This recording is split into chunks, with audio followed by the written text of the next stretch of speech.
but at least you're. I would also say that at least you're doing something that you're passionate about. Oh yeah, Yes. yeah. I fucking love it, S- man. Yeah. So not to get so that's I mean that's something good for people to know is like you said, entrepreneurship is not for everybody, but if it is, do something that you're passionate about. Like I Yeah, said, the lady wants to do her own cleaning service because she feels like that's something that she could bring good quality service, good finish work and everything else to where hopefully she'll get praised and then from there just be able to expound from that. But and I think that's another thing is that people don't really they dwell into stuff that they're not really passionate about to where if it doesn't work out for them it's just like they sort of lose that focus to be like, okay, let me start all over or let me go into something yeah. else. Well, What especially it's would be your like pros? Go ahead. I was saying, like, especially when someone's like, "Dude, I make six figures a year doing this," and you're like, "Oh, I can own my Mhm. own business." What that guy didn't tell you is like, man, it took me 6 years, right? Like, I was in debt for a while. I didn't know how I was gonna pay the Right. bills, and so happened I got to this one. But a lot of times, like, how you end up making that money is you just keep pushing forward. Sometimes you gotta be too dumb to quit because if you're too smart, man, you're gonna be like, "Who would Yeah. do this? Like, why would you want to do this? Right? Your chance of failing are every day." Shit, if you have an e-commerce business and then you hear recession, you gotta fucking get scared because they're not gonna buy no more. And if Yeah. your whole thing is like whatever, is it enough for people to keep buying during when they don't have a job? You know what I mean? Do you have an end goal with all of this? Like I'm assuming you do. Like this is what Fuck you're yeah. trying to reach for after this all said and done. Hell yeah, man. We're talking about like it's elaborate, man. So every morning when I'm sitting there and I'm doing my affirmations, I'm visualizing what my life looks Right. like. It's not a life like what I envision my life. I told my wife, like, dude, I want to have 4 vacations a year. I want to spend a 6K. I want to spend 100K on a fucking vacation and not give no fucks. I want to Yeah. like. Did you know? Hey, did you know honestly to rent a private jet costs $1,500 to $5,000 per hour. Wow. So imagine. So this is what I do. So this Yeah. was in the morning what I'm doing. I'm sitting there saying, okay, imagine if I wanted to fly somewhere for an hour instead of going to the airport, go through security, check in my luggage, all this shit. If I Mhm. just pull up and pay this person $5,000, I can get there in an hour, and I don't have to deal with no security. I don't have to deal with that shit. I can just pull up my car, hop on a plane, take off, another car picks me up. Yeah. To me, that's worth $5,000. Right. Right. Because I see it all the time with these EDM DJs. You know, I followed majority of the really well known ones, and a Mm-hmm. lot of the way they travel is private jets.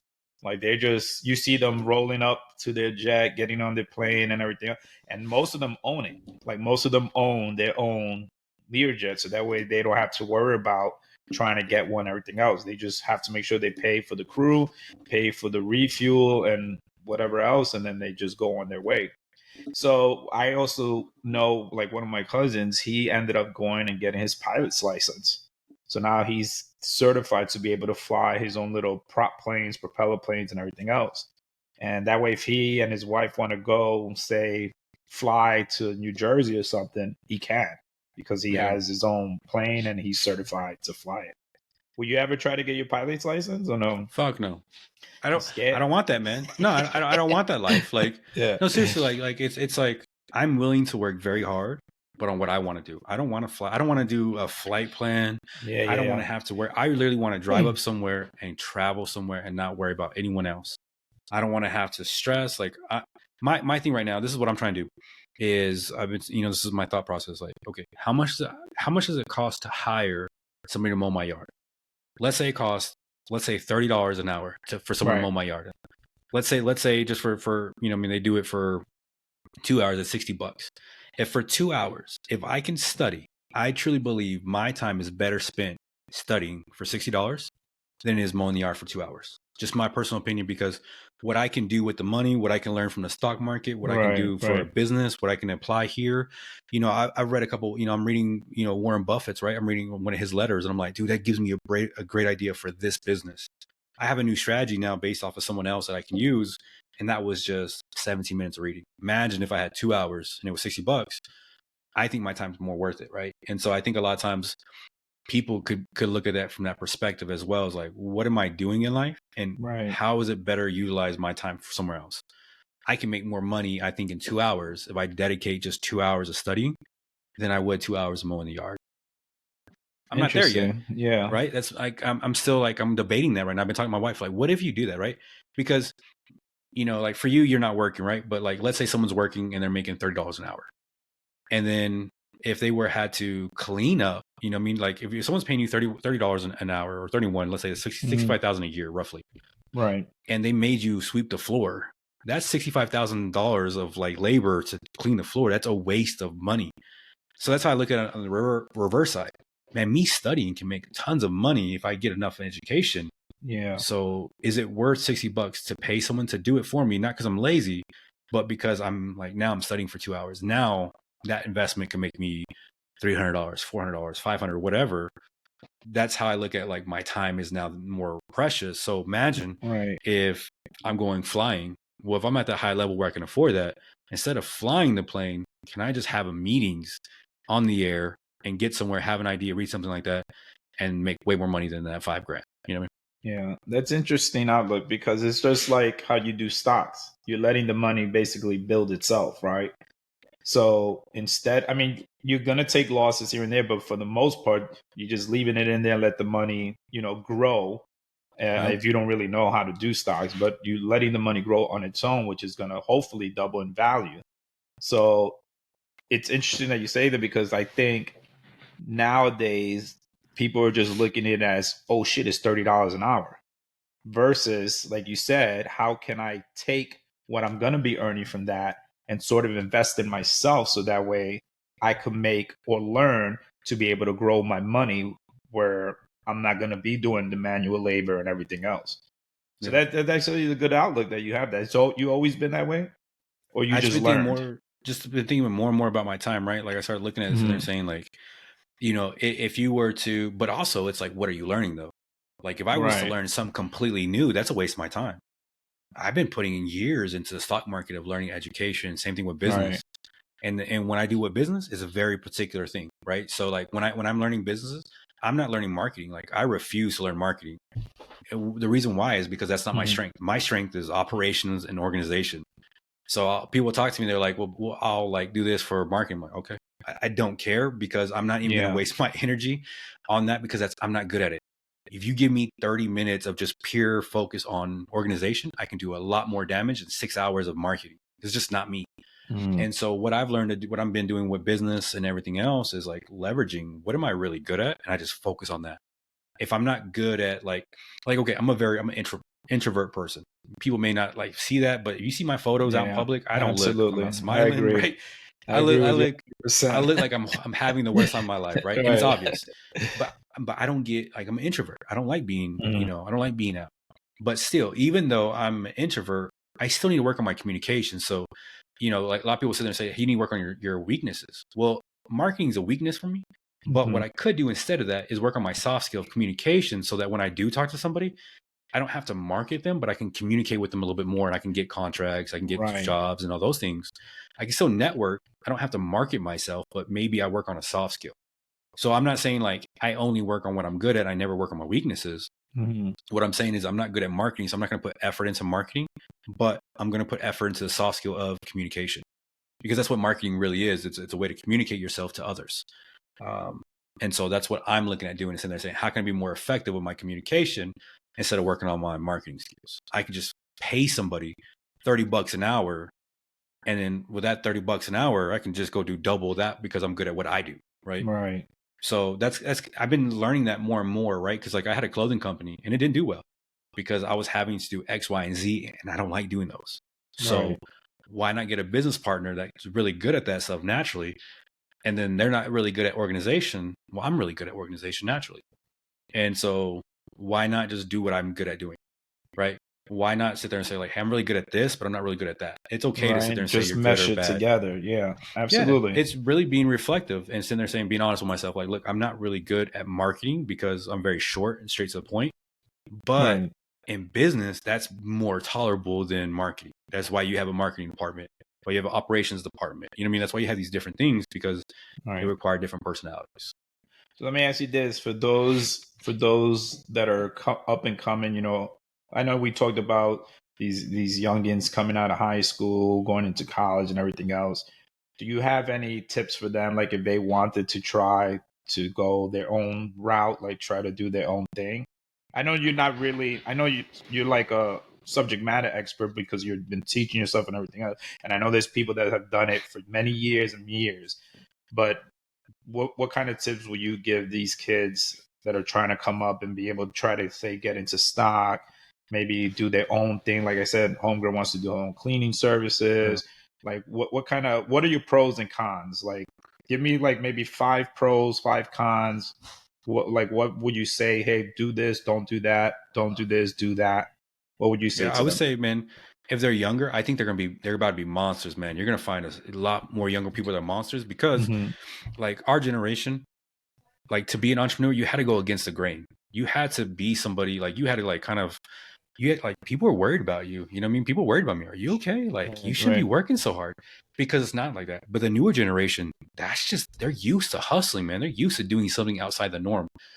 And so I think they have more of an advantage. I really do. I think the next generation, man, is in a good spot per se when it comes to this because they don't have to talk themselves out of the norm. It is so normal to be an entrepreneur now that it's fucking annoying because everybody's a fucking entrepreneur now. Everyone wants to be one. Everyone's like, hey, I do this, but I do this on the side. I got side hustles. So what I'm saying by that is naturally, they're always doing something different. There's so many different ways to make money that these guys actually understand there's a way. I think a lot of problems with entrepreneurship, at least for a little bit, is you got to believe there's a different way of doing business because we've been taught you go to school, you get your degree, you get a nice job, you get 6 figures, you get a family, white picket fence. We've been taught that. And so that's what we go for. Man, some of these kids are like, cool, man, I will like sleep on the floor for 6 years. Like they're okay with that because it's normal now.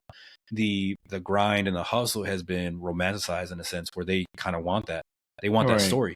So I think they're really in a good, I think they have a better advantage, honestly, than somebody my age because, man, and then also too, man, if you're starting out right now and you're 18, 19, 20, and you haven't got a wife and kids, you can fucking sleep on the floor. You can get 4 of your friends. Y'all can all rent a house, get a crazy job, working nights at Amazon or whatever, doing it. And y'all can, you know what I mean? There's so many different advantages they have that a lot of us older ones didn't realize until we're like, you know what? I don't want to do this job no more.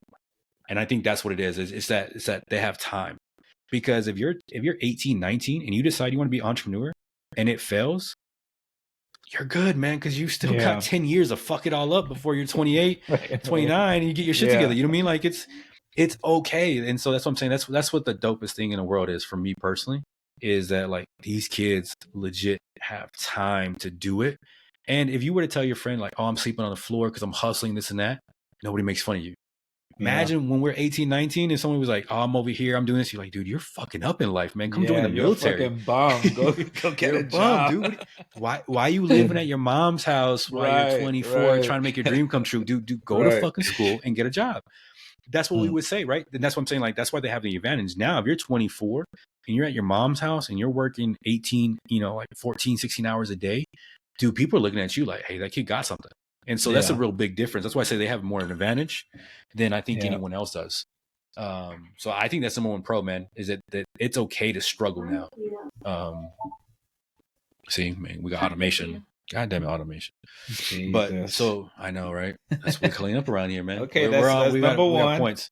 That's number one. I think that's the biggest one, man. And I think the con, though, the only con is that like it's now a fairy tale. It's a romanticized, right? They want to make it a story. They want to be like that. And it's like, dude, like I told my wife this. I was like, I'm working all this stuff and it may not even work. I don't even know it's going to work. That's the crazy part, right? Like I'm make glad, this. Yeah. I'm glad you brought that up because that is a good point is, at least you do have the awareness that there is a downside. You know what I'm saying? Like a downside to it. Like you said, this may not work. And then what we're going to do from there. But go ahead, continue with the con. Well, and also too, man, it's going to take a couple businesses to fail. So you think you got you think this first business you have is going to be success? Dude, like it's not true. It ain't going to happen, man. It's very rare that first one's going to take off and doing that. Two, man, the CEO and an entrepreneur are two different people. Most times they fire themselves because like to be a CEO and to be an entrepreneur are two different people. Right. And a lot of people don't have that in them. They don't have that kind of hustle in them. So that's why I say that stuff. Like man, this mentality, this whole lifestyle, this whole thing, man, it's like you can get to a certain point, but then you're probably gonna have to hire a management company because you're not that person. Right. But what it took to get there, they couldn't be it either, right? So like either you adjust or you do those things. So like, man, I would just say like the pro, the number one pro, man, it's okay to be broke and it's okay to hustle, right? The con is, man, like everyone makes this story like a fairy tale prince, like you're gonna like live happy ever after. What happens Yeah. when you're on your seventh business, right? Mm-hmm. Like, and I think too another negative is they may not have enough time on their hands to know that this too shall pass, right? Right. Like a little bit of us older, like we go through like I got hail damage, right? And so then like my solar panel got broken, and then like this issue happens, that issue happens, and then you're just Mhm. like all at once. But I'm old enough to know like, hey man, it just sometimes it happens. Sometimes everything Yeah. just comes together, but you're gonna be good after this. Like it's gonna be fine. It can't happen like this for a year straight. Right. Right. So I think that's also kind of easier for me now as my pro is a thing that helps me out over them is like, hey, like the issue I've had today, it's very rare that's going to happen. These happens every Yeah. so often, but I can navigate them now. And also, you know, being so frustrated at like 4:30 in the morning with an email and being like, looks like I'm gonna have to do some breathing today. Yeah. So that's the life. No, but let me ask you this then. Do you, from what you have observed, and I think we might have talked about it in the past, with the generation now, I know you said it's a little bit, it's going to be a little bit more better for them because they have more access to resources and everything else compared to the way mom and dad did it back in the days where they were on the grind. Like you said, they just knew how to go to school, go to college, get a job. That was it. Go to school, go to Mm. college, get a job. Do you think that this generation now are more driven to want to do that? Or do you think they lack the drive to try to go into it for their own? Like they're more comfortable to say, fuck it, let me just get hired by Amazon and just let me deal with that. Do you think Well, that their mindset is more like, nah, fuck that, let me make the $6 million if I can, and let me take that route instead of working $20 an hour for fucking Amazon? I think a lot of it is like it's a fast food mentality, right? Like they will go work at, and I think the one problem is they will go work at Uber. They'll go do something so they can get paid that day. Versus they're saying, let me put in that time in. Because like a Mhm. lot of entrepreneurship, man, it's delayed gratification. You're doing this for a couple years, 3 to 5 years, hoping the next 10 are great, right? You're giving up time, hoping the 10 years after this one are amazing. And so I think that's another negative is like they're so used to doing it now where they're the gig economy, where they're doing something every day to get money versus they're Yeah. saying like, let me invest in myself, let me invest in my skill sets, let me invest in me, and let me pay that dividends later. They're Mhm. kind of, I want it right now. And so a lot of times that's why people fail because they're like, dude, I need to make money right now. I need that 6 figures. But it's like, hey man, and this is what I tell myself. Yeah, you know what I mean? Like I want to have private planes and do all shit. You're 37, man. Calm down. You got plenty of time to get that in Mhm. 10 years. You're fine. Put in the work now and you got to delay that gratification. I think it's harder because they're so used to getting it right now, right? Everyone goes, Right. more people are used to fast food. More people are used to working at Amazon. More people are worse to, hey, if I need some money, they talk to them all the time. If I make some money, do I go do Uber real fast? Boom. They have no problem doing it. They will go do whatever they got to do because they know they can get $1 a day. And so a lot of times, man, a lot of these gigs, they're 5, 10 years in the game, and Mhm. that might be their downfall. Now, you are going to have some of those kids like every generation does that are fucking monsters that for some reason they've been saving up their whole life. They're okay with doing it. I mean, that's why we recognize these people. So I don't think in a negative aspect of this one. I think it's Yeah. easier for kids to be entrepreneur now because it's normal, right? If you say Right. you're like, we talk about the word all the time. I'm entrepreneur. Yeah. Versus back in the day, if you were an entrepreneur, it's like, oh, so you sell vacuums. That's what you do. You bought a whole bunch Right. of vacuums and now you're your own boss. Yeah. Now it's like everybody's entrepreneur, man. Oh, I do this on the side. I do this I'm a hustler. I'm a CEO. And it's like, when was the last time you did your minutes for your company? You know what I mean? When was the Mhm. last time you did this? What's your P&L say? What's your margins? And people are like, oh, like it's not like that. So, Yeah. man, it's a crazy lifestyle. Yeah. I mean, I feel like the drive is there for them, but at the same token, I think it has to come for me. I feel like it has to come from the parenting as well. Mm-hmm. Like I know we talked about parenting before, but I feel like some of these parents need to instill that in them, because they have to let them know that, hey, at some point you're going to finish school. At some Right. point you're going to finish college. At some point, you know, you're going to have to be independent. You're going to have to basically spread your wings and fly.